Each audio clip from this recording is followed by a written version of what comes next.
말씀이었습니다. 자, 여러분, 사람들은 다 어디를 바라보며 살아가고 있을까요? 어디를 바라보며 살아갑니까? 저 높은 곳을 바라보며 살아가죠. 높은 곳에 있는 무엇을 바라보며 살아가는 겁니까? 자, 높은 곳에 있는 무엇을 바라보며 살아가는 것이죠? 하나님, 또 돈과 진리와. 자, 우리 교회 성도분들은 저 높은 곳에 있는 하나님과 천국을 바라보며 살아가고 있는 거 제가 알아요. 근데 많은 다른 사람들은요, 저 높은 곳에 있는 부와 명예와 힘과 인기를 추구하며 하루하루 살아갑니다. 그리고 그 모든 과정을 자신의 꿈을 이루어 나가는 과정이라고 표현을 해요. 그러다 보니까 하나님처럼 바쁘시고 입장 곤란한 분이 없으실 것 같아요. 세상에 있는 돈은 한정이 되어 있는데 모든 사람들이 자기를 부자 되게 해달라고 간절히 기도를 하잖아요. 모든 사업이 다 번성하고 성공할 수는 없는데 사업하는 사람들은 자기의 사업만은 꼭 성공하게 해달라고 간절히 기도를 해요. 직장에도 승진할 수 있는 자리는 한정이 되어 있잖아요. 그런데 모든 사람이 나를 승진하게 해달라고 기도를 합니다. 그리고 회사에서 사장 자리는 몇 개예요? 사장 자리는 하나밖에 없는데 모든 사람들이 나를 그 자리에 앉게 해달라고 기도를 하지 않습니까?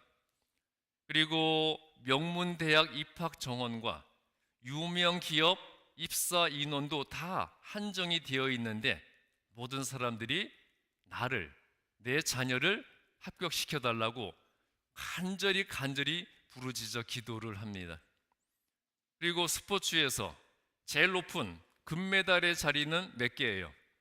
그 자리는 하나밖에 없는데 모든 사람들이 나를 그 자리에 올라서게 해달라고 간절히 기도를 하잖아요. 중요한 스포츠 경기를 보면요, 자기가 응원하는 팀이 이기기를 원하는 사람들이 간절히 두 손을 모으고 너무나 갈급한 표정으로 기원하는 장면들이 TV를 통해 비춰져요. 요즘에 많은 분들이 좋아하시는 메이저리그 야구 포스트 시즌 경기가 진행 중에 있죠. 자, 이 경기를 보면 경기 막바지에 관중석에서 보여지는 모습들은 이렇습니다.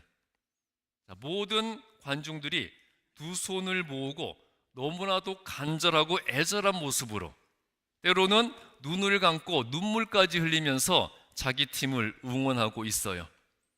가끔은 눈을 감고 중얼중얼 기도하는 듯한 모습을 보이는 사람들도 있습니다. 제가 그것을 보면서 저 간절함으로 야구를 위해서가 아니라 하나님의 영광을 위해서 기도한다면 죽은 사람도 일어날 수 있을 텐데, 그런 씁쓸한 생각이 머리를 치시더라고요. 정말 저런 것들이 의미 없는 기도의 낭비가 아니겠습니까? 그런데 모든 사람들이 서로가 자기 팀이 이기게 해달라고 간절히 기도하는 그 상황을 보면서 제가 깨달은 게 참 하나님도 난처하시겠다, 그런 생각이 들었어요. 제가 지금까지 말씀드렸던 모든 문제들을 놓고 모든 사람들이 하나님이 자기에게는 자기가 기도한 것을 들어주실 것을 믿고 다 똑같은 기도 제목을 놓고 기도 중이잖아요. 그러면 하나님은 누구의 기도를 들어주셔야 되는 겁니까? 2차 세계대전 중에 전투기 출격을 앞두고요, 미군 조종사와 독일군 조종사가 정말 똑같은 모습으로 간절히 기도한 후에 전투기에 탑승하는 그런 장면을 영상으로 본 적이 있습니다. 두 사람 다 무엇을 위해 기도했겠어요? 전투에서의 승리와 안전 귀환을 기도했겠죠. 이 두 사람이 공중에서 만나 교전을 벌이게 되면 과연 하나님은 누구의 기도를 들어주셔야 되는 겁니까?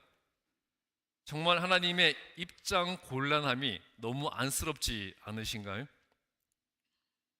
하나님을 믿는 사람들의 공통점이 뭐냐 하면요, 하나님이 내 편이 되어 주기를 바란다는 거예요. 그렇죠? 그런데 이것은 시작부터 잘못된 신앙적 관점입니다. 신앙과 믿음은 하나님이 내 편이 되는 것이 아니라 누가 누구의 편이 되어야 돼요? 내가 하나님의 편이 되는 것이에요. 그런데 하나님을 알고 믿게 된 후에 우리들이 하나님에 대해서 가지게 되는 자세는요, 내가 하나님을 믿어주니까, 말 그대로 내가 하나님을 믿어주니까 하나님도 당연히 나를 축복해 주셔야 한다는 겁니다. 그리고 그 축복을 기대하면서 저 높은 곳을 바라보며 살아가는 거예요. 저 높은 곳에 있는 부자의 자리, 1등의 자리, 사장의 자리를 하나님이 내게 안겨주실 것을 바란다는 거죠. 자, 그런데 하나님의 외아들, 독생자 예수님은 인간이 스스로의 힘으로는 절대 극복할 수 없는 마음속에 그 원죄 때문에 심판을 피할 수 없게 되니까 예수님이 어떻게 하셨습니까? 스스로 자신이 희생제물이 되어 인간의 죄를 대신해서 죽으심으로써 우리들의 죄를 사해 주신 거잖아요. 그 은혜로 말미암아 우리가 죄인의 신분을 벗어나게 되었다면 이제부터는 누가 누구를 위해, 누가 누구의 은혜에 보답하며 살아가야 되는 거죠? 내가 예수님의 은혜에 보답하며 살아가야 되는 거죠. 맞습니까? 동의하세요? 그런데 우리는 실제로 어떻게 합니까? 하나님께 더 내놓으라고 하잖아요. 예수님께 당신의 생명만으로는 부족하니까 다른 것 더 주실 것 없느냐고 매달려요. 나를 살려 놓았으면 살게 해 주셔야 될 거 아니냐. 나를 살려 놓았으면 제대로 살 수 있도록 내가 돈도 필요하고 집도 필요하고 직장도 필요하고 차도 있어야 하니까 다 주셔야 되는 것 아니냐고 그렇게 매달리는 거죠. 흔히 말하는 물에 빠진 사람 구해 주었더니 뭐 내놓으라는 거예요? 보따리 내놓으라는 격이고요. 죽을 뻔한 사람 살려 주었더니 너가 나를 살려 놓았으니까 이제부터 너가 나를 전적으로 책임져야 한다고 생떼를 부리는 것과 똑같은 거예요. 자, 그리스도인은 예수님을 그리스도로 믿는 사람들이죠. 그러면 당연히 누구처럼 살아야 돼요? 누구처럼 살아야 됩니까?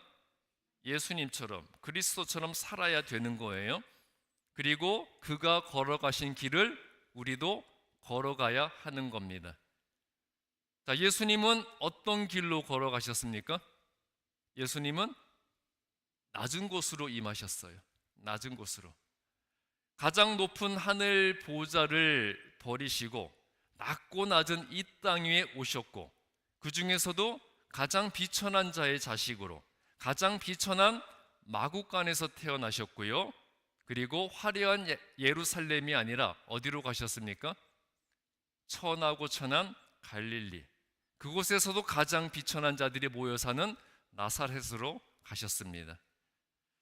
자, 고난과 아픔과 배고픔과 배신의 길과 같은 그런 십자가의 길을 향해서 언제나 낮은 곳으로 임하신 분이 예수님인데, 우리는 그 그리스도를 따르는 그리스도인이라고 하면서도 예수님이 향하신 낮은 곳으로 가려고 해요, 안 해요? 예수님은 항상 낮은 곳으로 가셨는데 우리는 그 예수님을 그리스도로 믿는다고 하면서 그 길을 따른다고 하면서도 예수님이 언제나 향하셨던 낮은 곳으로 가려고 하지 않죠. 어디로 가려고 합니까? 오히려 예수님을 핍박하고 죽였던 제사장, 바리새인, 서기관들과 같이 잘 먹고 잘 살 수 있는 높은 곳으로 가게 해달라고 예수님을 어떻게 볶아요? 예수님을 달달달 볶는 거죠. 예수님은 전혀 가보시지도 않았던 그 길로 나를 가게 해달라고 예수님을 달달달 볶는 거예요. 하나님을 향한 신앙의 행위는 예배, 기도, 찬양, 헌금, 또 봉사와 교제와 같이 다양한 요소를 포함하고 있어요. 그리고 이 모든 행위는 드린다는 말로 행해집니다. 그렇죠? 예배 드리고, 기도 드리고, 찬양 드리고, 헌금 드리고, 모든 것을 드린다는 말로 표현을 하지만, 그런데 우리가 하나님께 드린다고 하는 이 모든 행위의 이면에는 하나님께 받고자 하는 강한 의지가 내포가 되어 있습니다. 내가 이렇게 드리니까 하나님도 나에게 주셔야 한다는 강한 요구를 드러내고 있는 거예요.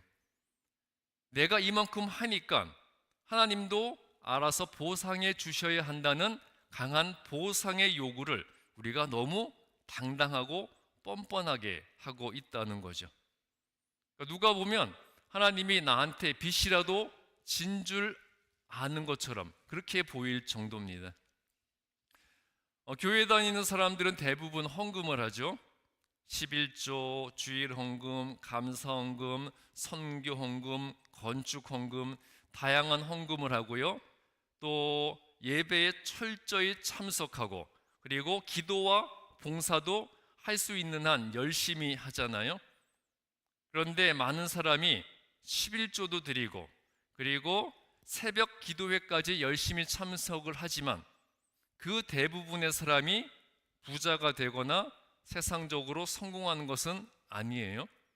11조 철저히 한다고, 새벽 제단 열심히 쌓는다고 반드시 부자가 되고 세상적으로 성공하는 것은 아니라는 거죠. 그런데 교회와 목사들은 그 중에 한 사람이라도 부자가 되고 출세하는 사람이 생기면 그 한 사람을 절대적 표준과 기준으로 활용을 합니다. 목사에게 순종하고 11조 생활 철저히 하고 새벽 제단 잘 쌓았기 때문에 축복받아 성공했다고 하는 거예요. 그러면서 아무리 어려워도 11조는 반드시 해야 되고 목사의 말에는 무조건 순종하는 것을 축복의 지름길로 제시를 합니다. 이게 참 기가 막히지 않습니까? 이게 확률적으로 보더라도 10%도 되지 않을 이러한 경우를 축복의 절대적 기준으로 제시하는 게 기가 막히다는 거죠. 자, 새벽 기도회에는 근처에도 오지 않던 사람이 갑자기 열심히 새벽 기도회에 참석하면 100% 뭐라 그랬어요? 뭔가 중요한 일이 생긴 겁니다. 자녀가 시험과 입학을 앞두고 있다든지, 남편의 취업, 자신의 승진, 이런 중요한 문제가 생긴 거예요. 그래서 새벽 기도에 나와서 열심히 새벽 기도회를 드리다가 또 한순간 갑자기 자취를 감추어 버리면 뭐라 그랬어요? 자기가 기대한 것이 이루어진 거죠. 저 높은 곳을 향한 자신의 기도 제목이 응답받았다고 생각하니까 더 이상 하나님을 찾을 필요가 없고 기도할 필요도 없게 된 거예요. 그래 놓고는 이런 사람이 나중에는 이렇게 간증을 할 겁니다. 내가 아무리 어려워도 헌금 열심히 하고 아무리 힘들어도 새벽 제단 열심히 부지런히 쌓았더니 하나님이 내 기도에 응답해 주셨다. 그렇게 간증하고 다닐 거예요. 만일 그렇다면 날마다 빠짐없이 기도하고 새벽 기도회에도 열심히 참석하고 또 항상 정성스럽게 헌금했지만 아무것도 얻지 못하는 대부분의 다른 사람들은 그만큼 믿음도 없고 기도빨이 약하다는 것일까요? 과연 세속적 성공만을 하나님의 축복으로 단정 짓는 자들의 기도가 하나님께서 응답해 주신 그런 기도겠습니까? 제가 어릴 때 교회 장로셨던 저희 아버님은요, 교회 건축을 위해서 살던 집을 저당 잡혀야 했어요. 한국 교회에서는 교회 건축을 하면 교회 장로들은 당연히 집을 저당 잡히고 융자를 받아야 했습니다. 그런데 교회 건축 중에 문제가 발생해서 집을 저당 잡혔던 교인들이 어려움을 겪은 이야기를 숱하게 보고 들었던 저는요, 이 교회 건축이 아무 문제 없이 완전히 끝날 때까지 그 어린 나이에도 우리 집 날아가면 어떡하나, 우리 집 날아가면 어떡하나 그 걱정하면서 살았어요. 한참 꿈 많아야 할 어린 나이에 집 빼앗기게 되는 것을 걱정하며 살도록 만드는 것이 하나님의 뜻이었을까요? 실제로 많은 경우 이런 문제로 인해서 집까지 저당 잡혔던 성도들이 길거리로 나오는 경우들이 있었습니다. 그런데 그런 어려움을 겪은 사람 중에도 그 상황을 잘 극복하고 오히려 더 잘 살게 되는 사람이 있을 수도 있어요. 드물겠지만, 힘들겠지만, 어렵지만 그런 사람이 생길 수도 있겠죠. 그러면 교회와 목사들은요, 그 한 사람의 예를 절대적인 축복의 기준으로 제시를 해요. 봐라, 집을 빼앗긴 상황에서도 계속해서 충성되게 헌금하고 순종하니까 더 큰 축복을 받지 않았느냐. 그러면서 성도들에게 유산도 자녀들에게 물려주지 말고 모든 재산을 다 교회에 바쳐라. 그게 축복받는 길이다. 그렇게 말을 합니다. 물론 절대 다수를 차지하고 있는 집 바쳤다가 망한 사람들의 이야기는 절대 언급하지 않는 것이 당연한 일이겠죠. 이렇게 예수님을 축복 주는 도깨비 방망이 정도로 여기는 성도들과 그렇게 영적으로 우매한 성도들의 영적 우매함을 이용해서 자신들의 배를 불리는 교회와 목사들의 환상의 조합이라고 가히 할 만할 수 있겠죠. 여러분, 예수님은요, 높은 곳을 향하지 않으셨어요. 이 사회의 낮은 곳을 향하셨고 죽으시고 부활하신 후에야 하늘나라 높은 곳으로 가셨잖아요. 하나님은 우리가 낮은 자를 위해서 살아야 한다고 하셨기 때문에 우리가 추구해야 할 높은 곳은 오직 하늘나라 뿐이라는 것을 우리가 명심할 수 있어야 되겠습니다.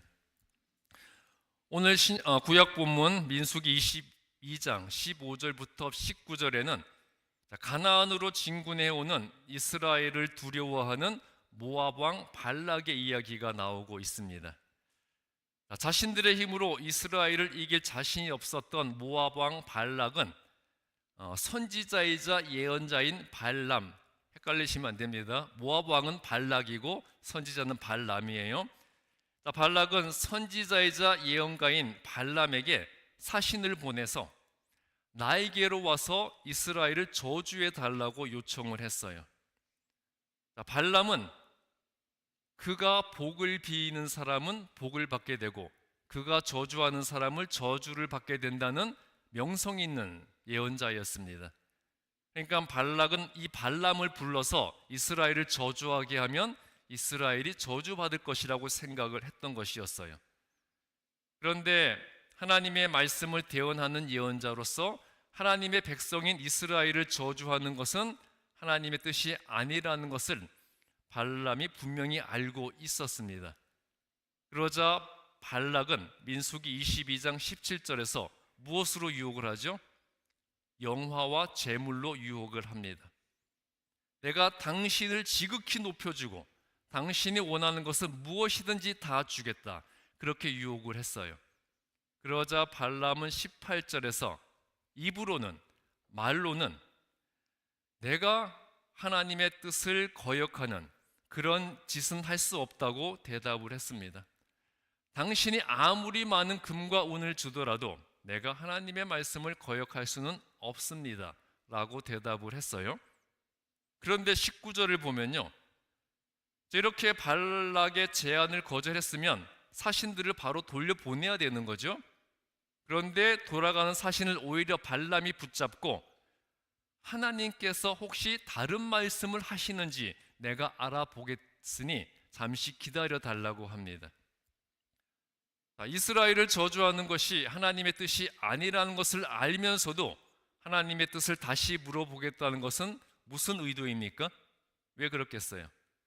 이 발람이 발락의 제안에 미련을 못 버린 거죠. 그래서 하나님의 동의를 얻어보겠다는 거예요. 하나님, 내가 지금까지 잘 헌신했으니까 지금 그냥 발락에게로 가서 그가 원하는 대로 해주고 나로 하여금 부귀 영화를 누리게 해주십시오. 그렇게 하면 안 되겠습니까? 그 동의를 구하려고 하는 거였습니다. 즉 하나님의 뜻이 아닌 자신이 원하는 것을 하게 해달라는 그런 탐욕의 마음을 드러내고 있었어요. 이 발람이 처음에 하나님을 위한 선지자와 그 말씀을 대언하는 예언자로 선택되었을 때의 감격과 기쁨은 다 사라지고요. 나도 이제는 더 높은 사람이 되어서 더 큰 존귀함을 누리고 더 부자가 되어서 영광을 누려보고 싶으니까 하나님께서 마음을 바꾸셔서 나로 하여금 발락에게로 가서 그가 원하는 대로 해주게 해달라, 그것을 요청하고 있는 것이었습니다. 그래서 결국 발람은 자신이 원하는 대로 발락에게 가게 되었습니다. 그런데 하나님이 개입을 하시죠. 하나님이 개입해서 발람의 입을 막으니까 발람이 저주를 못하게 되었어요. 그러자 발람은 발락에게 이스라엘 백성들을 미혹해서 영적으로 타락하게 만들어 스스로 무너지게 만들 계략을 제시해 주었습니다. 그 계략이 어떤 계략이었을까요? 그 계략이 미인계였어요. 그 계략대로 이스라엘은 모압 여인들의 유혹에 넘어가게 되죠. 예쁜 모압 여인들이 립스틱 짙게 바르고 향수 냄새 폴폴폴 풍기면서 요염한 모습으로 유혹을 하니까 이스라엘 남자들이 어떻게 됐겠습니까? 눈이 뒤집어지게 된 겁니다. 그래서 그들과 음행을 행하고 모압 여인들이 믿는 모압의 신까지 섬기게 되었어요. 당연히 이스라엘은 하나님으로부터 큰 징계를 받게 되었습니다. 자, 이런 계략을 제시한 대가로 발람은 큰 재물과 지위를 받았을 겁니다. 그러니까 발람의 입장에서는 하나님의 축복을 받았다고 좋아했을 것이고요. 그 다음에 뭐였겠습니까? 감사의 기도와 제사를 드리고 11조도 바쳤을 거예요. 그리고 주변 사람들은 발람이 그렇게 하나님을 잘 믿고 충성하더니 더 큰 축복을 받았다고 부러워했을 거예요. 그러나 사람들의 눈에 복받은 자로 보였던 이 발람이 후에 자신들을 타락시킨 죄의 원수를 갚고자 했던 이스라엘 백성들의 손에 비참하게 죽임을 당함으로써 그는 하나님의 심판을 받고 말았어요. 요한계시록 2장 1절부터 7절에는 예수님께 책망과 칭찬을 동시에 같이 들었던 에베소 교회의 이야기가 나오고 있어요. 예수님은 에베소 교회를 요한계시록 2장 2절부터 3절에서 우선 칭찬을 하십니다. 그들이 수고하고 인내했던 것, 악한 자들을 용납하지 않았던 것, 거짓 사도들의 거짓 가르침을 드러낸 것, 그리고 게으르지 않았던 것, 이렇게 예수님을 잘 섬기기 위해서 그들이 행했던 모든 행위를 다 아시고 칭찬을 해 주셨어요. 그런데 바로 이어서 책망을 하시죠. 4절에서 에베소 교회가 예수님을 향한 처음 사랑을 버렸다고 질책을 하시면서 5절에서 회개하고 처음 행위를 다시 가지라고 말씀을 하셨습니다. 이 에베소 교인들이 처음 예수님의 사랑과 은혜를 알았을 때는요, 단지 예수님을 알게 해주시고 믿게 해주셔서 구원을 허락하신 것만으로도 감격하고 기뻐했는데, 그래서 그들의 신앙의 본질은 오직 예수님의 은혜에 보답하고자 하는 것뿐이었는데, 그런데 시간이 지나니까 그 마음을 잃어버렸던 것이었어요.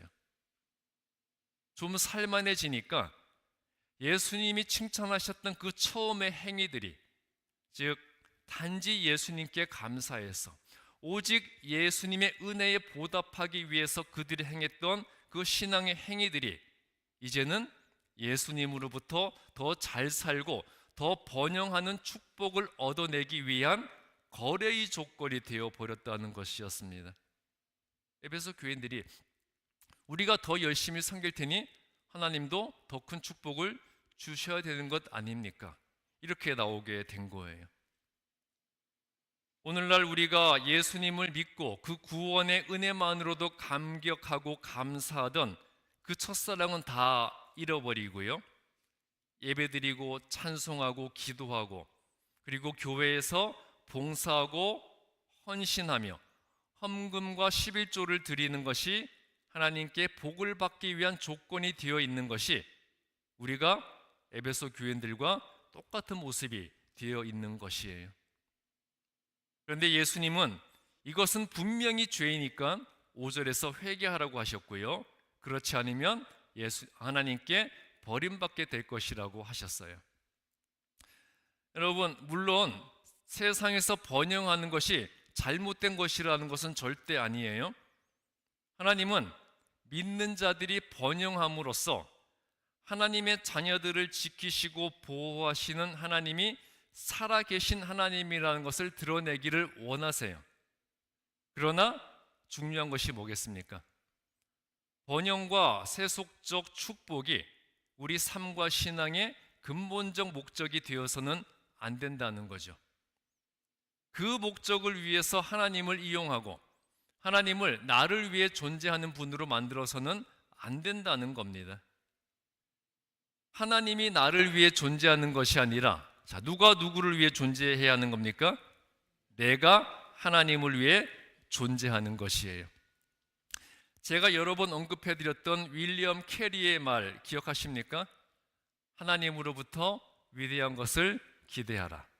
그리고 하나님을 위해 위대한 것을 시도하라. 내가 하나님으로부터 크고 놀라운 것을 기대하되 그것은 내가 하나님을 위해서 위대한 일을 하기 위한 것이어야 하는 거예요. 여러분, 하나님으로부터 놀라운 은혜와 사랑과 축복을 구하되 그 은혜와 사랑과 축복을 가지고 세상의 낮은 곳을 위해서 그리고 낮은 사람들을 위해서 살아가는 그리스도의 십자가의 길을 걸어갈 때 하나님께서는 하늘나라 가장 높은 곳으로 우리를 올려주실 겁니다. 우리 주반석교회 모든 성도님들 하늘의 가장 높은 곳을 바라보며 살아가시는 그런 주의 성도들이 되시기를 주님의 이름으로 축복합니다. 기도하겠습니다. 이 세상의 낮은 자로 오셔서 우리를 구원하시고 높여주신 예수님, 우리가 세상의 헛된 것을 구하지 않고 하나님을 위해 헌신하고 충성하는 것이 가장 소중한 은혜라는 것을 깨닫게 하여 주시옵소서. 나를 낮추고 예수님과 교회를 기쁨으로 섬김으로써 나를 높여주시는 참된 하나님의 은혜를 누리는 자가 되게 하여 주시옵소서. 예수 그리스도의 이름으로 기도했습니다. 찬송가 491장입니다.